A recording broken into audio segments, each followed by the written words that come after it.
Hello, in this video I'm going to explain how I animate a basic walk cycle in Blender. As you can see, I've set up a simple scene already. I've got a rig character who's got inverse kinematics controlling the legs. The armature is parented to an empty object, so I can move it like this.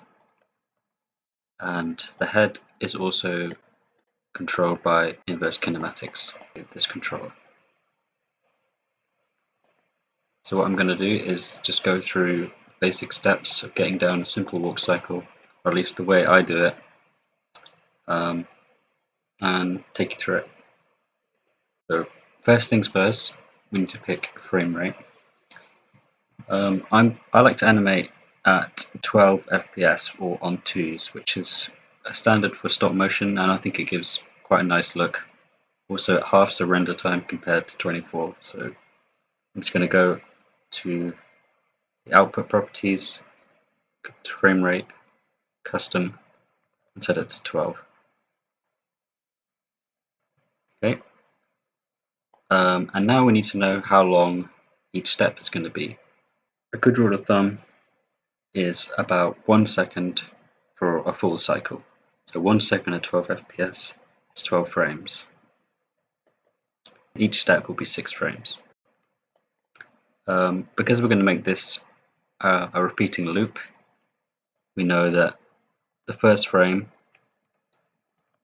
will be at 1 and the last frame will be at 13,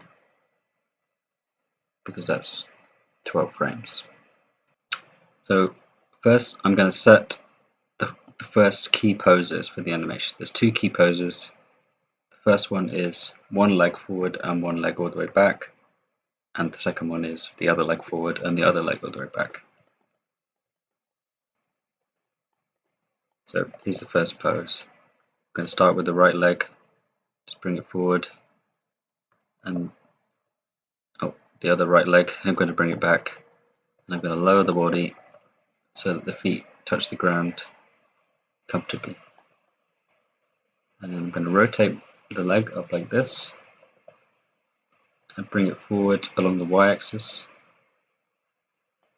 so it looks like he's touching the ground with the heel, and this leg is just at the edge of its cycle. If I bring it along the y,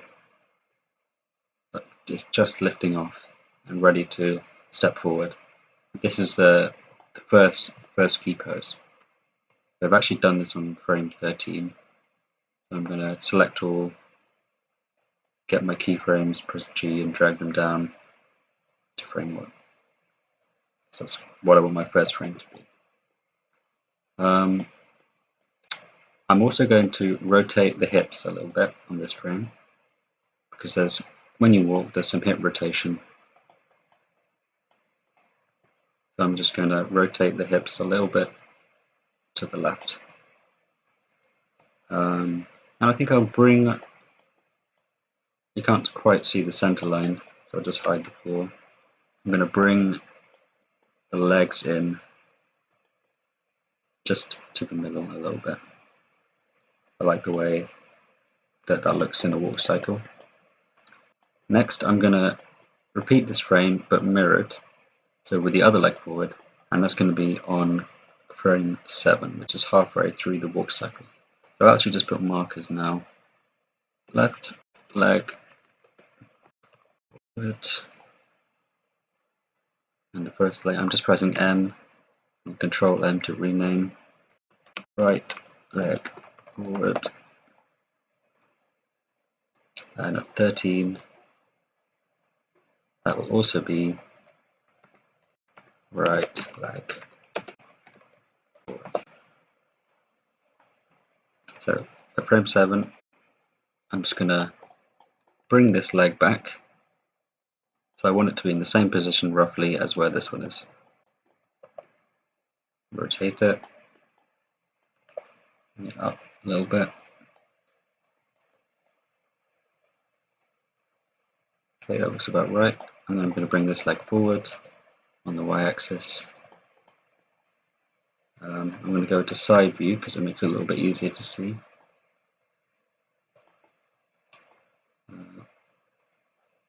And comparing it to frame 1, that looks perfect. So now the legs are moving between these two key poses. These poses are known as the contact poses. And because this is a repeating loop, we want the first frame and the last frame to be identical. So what I'm going to do is press A to select all, and then draw a box over first frame keyframes. Press Shift D to duplicate, and then drag them over to the right onto frame 13. And now it's a complete loop. But if you notice, if I play, it just stops. So it's not a loop. So I'm going to press A to select all the keyframes, and then I'll do Shift E, and it opens this thing that says Set Keyframe Extrapolation. Then I'm going to do Make Cyclic. That way, all these keyframes I've said I want you to loop forever. So that's what they're going to do. So technically, now we have a repeating loop walk cycle, even though it's a bit rubbish and it doesn't look like a walk cycle at all. One thing I forgot to do was actually rotate the hips on frame 7. So I'll just do that. There we go. It's a bit better. Now, this looks a bit weird, and that's because the feet are just sliding back and forth. So we need to put an in-between the two key poses. So the first in-between will be at frame 4, which is halfway between 1 and 7. And that in-between will be as the right leg, this one, is coming forward. So as you bring your leg forward, you lift it up a little bit. So I'm just going to lift up the leg in this middle point. I'm going to rotate the toe down like that, so it's passing. This is known as the passing position because the legs pass each other. I'm going to bring it out a little bit. I want to bring the hips up just a bit.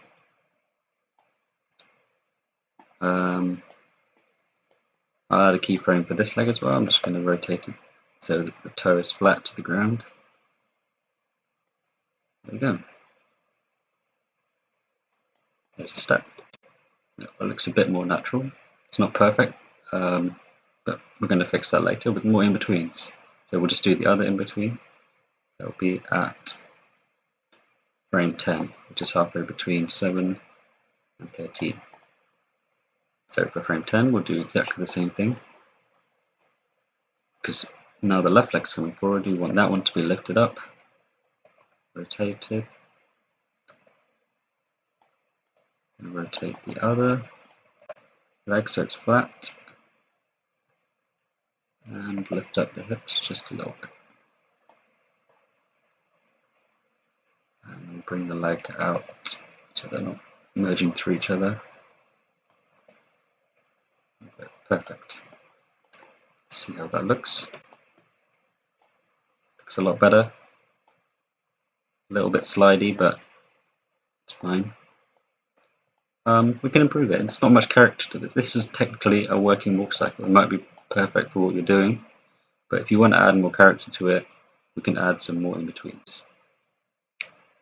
So the first in-between we'll do is the down. The down comes in between the first contact, first frame, and the first passing position. So in between here. Now we have an even number of frames. It's a little bit hard to go halfway between. It might be even better to pick a different frame rate, but that's fine. I'm just going to do it on frame 3. That will be my down position. Now, by the name, you can probably guess. I'm just going to bring the hips down. and I'm just going to tweak what the legs are doing. I'm going to bring the foot back a little bit. It's not back. Back along the y-axis, so it looks more like it's pushing along the ground, and it brings a bit more force into the step.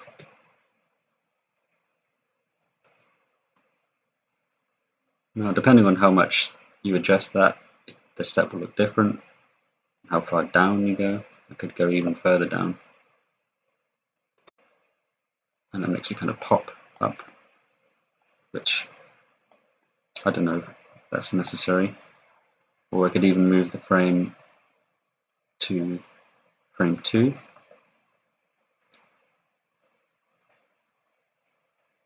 Make the down here so it happens earlier.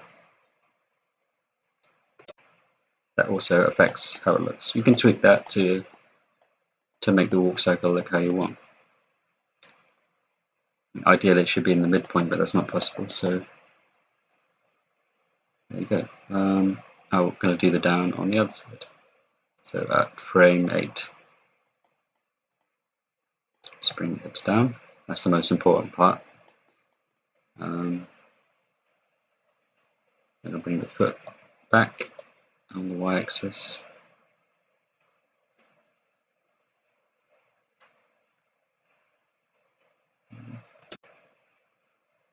It's looking better. Now we have a down. I'm going to also add a keyframe for the other foot so that it presses flat on the ground after the step. Even. So frame 8, I'll add this one.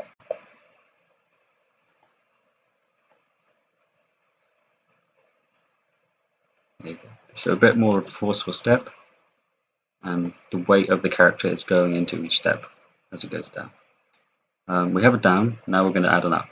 The down happens in between the contact and the passing position, and the up happens in between the passing position and the other contact. So I'm going to put my up on the frame just before the contact, so here on frame 6.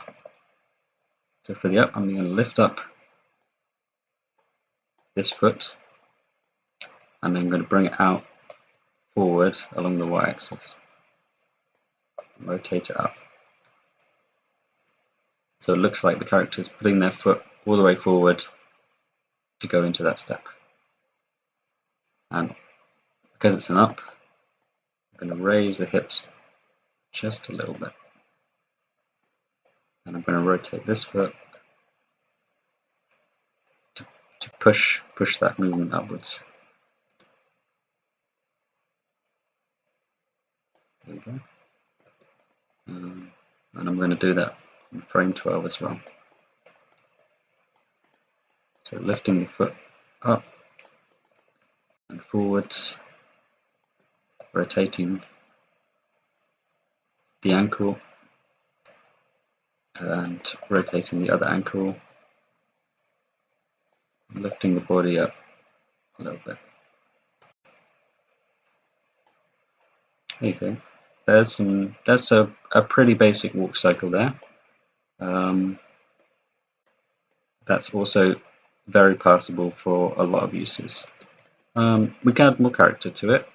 Because I've got these extra controllers, we can add what's called secondary motion, which is things flapping about or moving as a result of the main action of the body.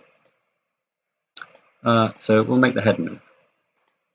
So I've got my controller, which I can control the rotation of the head, and I'm going to move that in reaction to the body movement.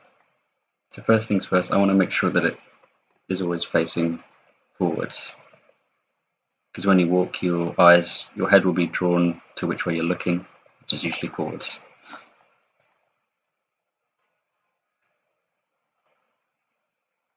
So I'm just going to rotate it forwards on frame 1, frame 7, frame 13. Now it stays forwards as as the character walks. And if I do Shift E, I can make it cyclic, so it will continue to loop. And now I'm going to bob the head up and down a little bit.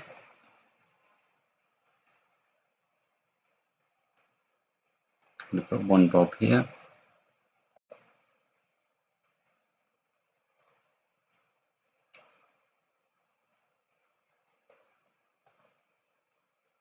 Add another bob here.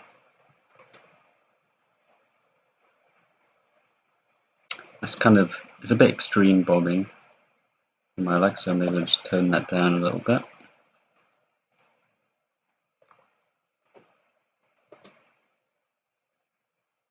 It looks to me like the right leg is a lot stronger in its movement than the left leg, so I'm just going to tweak that right now.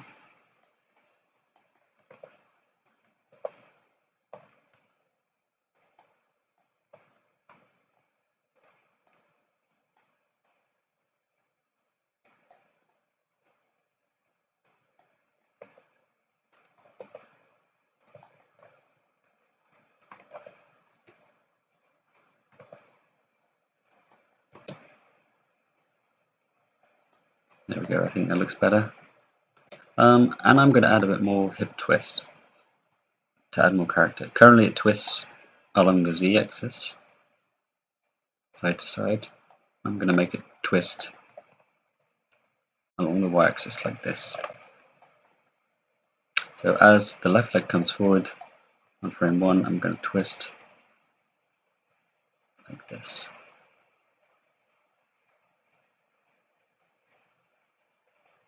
I'm going to add that twist on the down as well, just a little bit.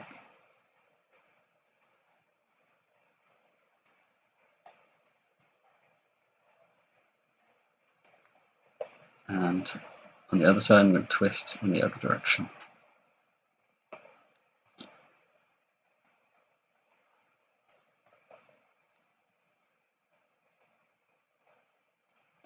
And to make sure that it's a perfect loop, I'm just going to duplicate the first frame and put it over the top of frame 13.